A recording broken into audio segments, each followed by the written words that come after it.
C'était le temps de dormir et ma fille me dit « J'aime papa seulement ». Comme c'est important d'avoir une psychologie stable pour pouvoir écouter et accepter des choses comme ça de nos enfants. À ce moment-là, ce que j'ai pensé, je me suis dit « Mais qu'est-ce que ma fille voudrait communiquer ?» Et en fait, j'ai réalisé que ce qu'elle voulait, c'était me dire qu'elle aime plus quand c'est papa qui la met au lit, parce que moi, je suis stricte, parce que je lui avais dit, tu es en train de beaucoup parler, ça veut dire que tu n'es pas prête à dormir, je vais sortir de la chambre. Et en fait, elle, ce qu'elle voulait, c'était être avec son papa et rigoler, jusqu'à ce qu'elle dorme. Lorsque on a des réactions comme ça de nos enfants, si nous, on n'est pas bien, si notre psychologie n'est pas bien, à ce moment-là, ce qu'on va dire, la première réaction, ça va être « Quoi ? Qu'est-ce que je fais toute la journée pour toi? J'arrange la maison, je fais à manger, je fais rien pour moi, seulement pour vous et tu me dis ça ?» Mais en fait, ça nous fait réaliser qu'il y a 3 choses auxquelles on doit penser. Premièrement, nous avons décidé d'avoir une famille. C'est notre choix.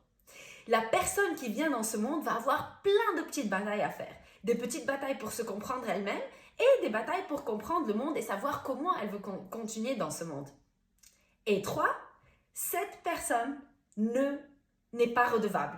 Elle ne doit pas me redonner quelque chose. Je ne dois pas m'attendre à ce qu'elle me redonne quelque chose. Et c'est de cette psychologie stable que je parle. Parce que si on fait attention à ça, à ce moment-là, on va se dire « Attends, alors, si moi je dois donner tout et que cet enfant doit faire sa vie, à ce moment-là, je dois aussi faire attention à ma vie. Oui, j'ai une vie. Je ne dois pas arrêter de travailler. Je ne dois pas arrêter de faire des activités, pas arrêter de voir mes amis. Ce que je dois faire, c'est peut-être modifier un peu. Si je le faisais 3 fois par semaine, le faire 2 ou 1 fois, mais je dois continuer.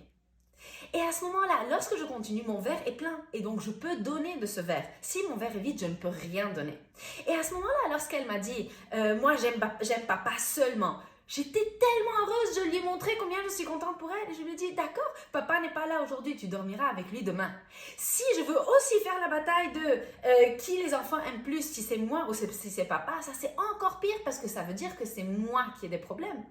Et quand je sens ça, ce que je dois faire, c'est aller trouver des solutions à mes problèmes avec mes parents et avec une psychologue et pas mettre le poids sur mes enfants. Donc moi, je lui ai montré combien je suis heureuse pour elle qu'elle aime papa et que demain, elle pourrait dormir avec lui. Et surtout, je n'ai pas essayé de lui faire sentir que « Quoi? Tu n'aimes pas maman ?» Non.